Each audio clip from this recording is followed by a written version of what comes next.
बोलिए परमपिता परमेश्वर की जय। आज के आनंद की जय।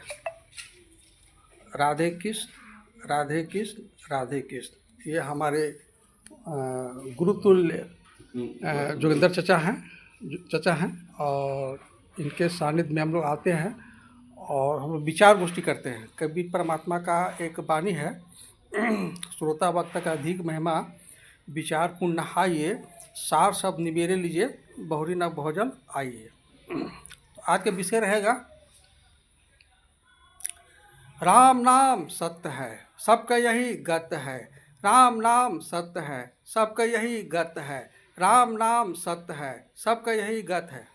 अब जब सिर्फ इस पर विचार कीजिए कि कोई व्यक्ति जब नकल शरीर को छोड़ता है, आत्मा जब शरीर से निकल जाती है तो हम लोग ले जाते हैं और इसी को उच्चारण करते हैं कि राम नाम सत्य है, सबके ही गत है। तो जो व्यक्ति बेचारा मर गया है, ठीक है, वो तो सुन नहीं सकता। अगर सुनता तो उसका पत्नी तो पूरा एकदम रो रही थी, उसकी मम्मी, पड़ोसी, बेटा बेटी पूरा रो रही थी, आवाज़ देना चाहिए था। तो ये किसके लिए कहा जाता है? ये कहा जाता है उसके लिए जो जिंदा है और जो उस शरीर रूपी शव को जो ले जा रहा है ना। तो बोला कि बेटा, एक चीज़ संसार में आप भूल रहे हैं, वो क्या है कि राम रूपी रत्न को कैसे पाना है, राम रूपी रत्न को कैसे पाना है, इसी विशेष ध्यान दिए। इसीलिए बोला जाता है राम नाम सत्य है, सबका यही गत है। तो राम नाम सत्य है और सबका यही गत मतलब ये शरीर जो है, ये जो शरीर देख रहे हैं प्रभु, ये 5 तत्व में से मिला है, ये 5 तत्व में फिर मिल जाएगा। ये 5 तत्व का शरीर 5 तत्व में मिला है। कुछ दिन के लिए हमको किराए का घर मिला है और ये घर फिर प्रकृति छीन लेगी, ठीक है। तो इस पर 3 चीज़ है, एक शरीर है, एक मन है और एक आत्मा है।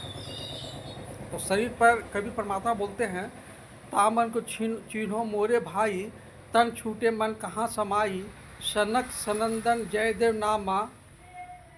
नहीं, लोग दूसरा मानते, तन धरी सुखिया काहू ने देखा, जो देखा सो दुखिया है। उदय अश की बात कहत है, सबका किया विवेका है। बाटे बाटे सब कोई दुखिया, क्या गिरही क्या बैरागी है। शुक्राचार दुखी के कारण, गर्भी माया त्यागी है। जोगी जंगम ते अति दुखिया, तापस के दुख दूना है। और आशा तृष्णा सब घट व्यापे, कोई महल ना सूना है। साच कहो तो सब जग खीजे, झूठ कहा ना जाई है। कहे कबीर तैभो दुखिया, जिनिया राह चलाई है। कबीर परमात्मा इस रामायणी के माध्यम से बता रहे हैं कि ये शरीर में जो भी आया है वो सुखिया कोई नहीं है। तो जो सुखिया नहीं है तो दुखिया बोल रहे हैं। तो दुखिया क्यों बोल रहे हैं? क्योंकि संसार 2 से बना है। संसार में अनुकूलता है, प्रतिकूलता है, रात है, दिन है, राग है, द्वेष है, लाभ और हानि है। संसार में हम लोग को क्षणिक सुख मिलता है, क्षणिक लाभ मिलता है, ठीक है। और उस हम लोग को चाहिए अनादि सुख, अनादि आनंद। तो अनादि सुख और अनादि आनंद वो कहाँ मिलेगा?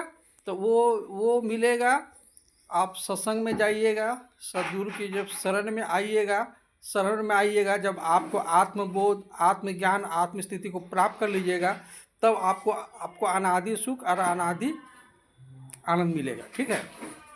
और दुख का कारण क्या था? दुख का कारण था, कबीर परमात्मा बोलता है, आशा तृष्णा सब घट व्यापे, कोई मल ना सुना है। एक्चुअली क्या है कि एक ही पापा का 3 गो बेटा होते हैं, ठीक है। और हर गार्जियन चाहता है कि मेरा बेटा पढ़ लिख करके कमिश्नर, डीसी, एसपी ये सब बने, ठीक है। लेकिन कोई पापा ये नहीं चाहता कि मेरा बेटा साधु बने। जबकि साधु शब्द जो है, साधु का मतलब हुआ कि जो साधना कर रहा है, उसे ही साधु कहते हैं। तो जो सोचिए कि साधु बन गया तो उस सबको पीछे छोड़ देगा। क्यों पीछे छोड़ देगा? क्योंकि जो साधु बन जाएगा तो साधु के बाद में वही संत बनेगा। साधु के बाद में साधु साधना करते एक ऐसी भूमिका आएगी जो संत की भूमिका में आ जाएगा, जिसमें चा गई चिंता मिटी, मनुआ बेपरवाह, जिनको कछु ना चाहिए वो हो गए शहंशाह, ठीक है। तो जो भी साधना कर रहा है वो संत बन जाएगा, और वो संत बन जाएगा तो जितने व्यक्ति आशा तृष्णा में भटक रहे हैं वो सब पर भारी पड़ेगा, और सब पर भारी पड़ेगा और अपना बाजी जीत जाएगा। एक्चुअली हम लोग अनादिकाल से परमात्मा से जब बिछड़े हुए हैं, तो हम लोग माँ का गर्भ में ये कॉल किए थे कि प्रभु इस शरीर से हमको निकालिए, मैं आपका भक्ति करूँगा। लेकिन आए थे हरि भजन को और कूटन लगे कपास। हम लोग में माया में इस तरह से लिप्त हो गए, इस तरह से लिप्त हो गए कि सत्संग के लिए समय ही नहीं मिल पाता है। ठीक है। तो ये शरीर हो गया, शरीर में ये पता चल गया कि इस शरीर में जो भी है सब दुखिया है, सुखिया केवल नाम आधार। जो जिसको परमात्मा की भक्ति मिल गया है, परमात्मा का ज्ञान मिल गया है, वो सुखिया है। अब आ जाइए मन। कबीर परमात्मा मन के बारे में बोल रहे हैं, तामन को चिन्हो मोरे भाई, तन छूटे मन कहाँ समाई, सनक सनंदन जयदेव नामा, भक्ति हेतु मन उन्हों न जाना, भरथरी गोरख गोपी चंदा, तामन मिली मिली कियो आनंदा, जामन को कोई जान न भेदा, तामन मगन भये सुख देवा, शिव संकादिक नारद सेखा, तन के भीतर मन उन्होंने पेखा, एकल निरंजन सकल शरीरा, तामा भर में रहल कबीरा। कबीर परमात्मा बोलते हैं कि जितने को गिनाए के तामन को चिन्हो मोरे भाई, तन छूटे मन कहाँ समाए। एक्चुअली क्या है कि बहुत सारे जो आप भी मतलब हमारा जो विश्व का जो आबादी है, तो कोई इसमें जब प्रयास करता है तो शरीर से ऊपर उठता है, तो जब शरीर से ऊपर उठता है तो मन में अटक जाता है। ठीक है। और मन में जितने भी गिनाए, तामन को चिन्हो मोरे भाई, तन छूटे मन कहाँ समाए, सनक सनंदन जयदेव नामा। भक्ति मतलब एक्चुअली भक्ति भी किसके द्वारा किया जाता है, तो मन के द्वारा किया जाता है। ठीक है। तो ये लोग जितने भी बताएं, ये लोग मन के ही दायरे में रह गए। शरीर से उठे तो मन के ही दायरे में रह गए, और मन ही इनको फंसा करके फिर आवागमन के चक्कर में रख दिया। ठीक है। और कभी परमात्मा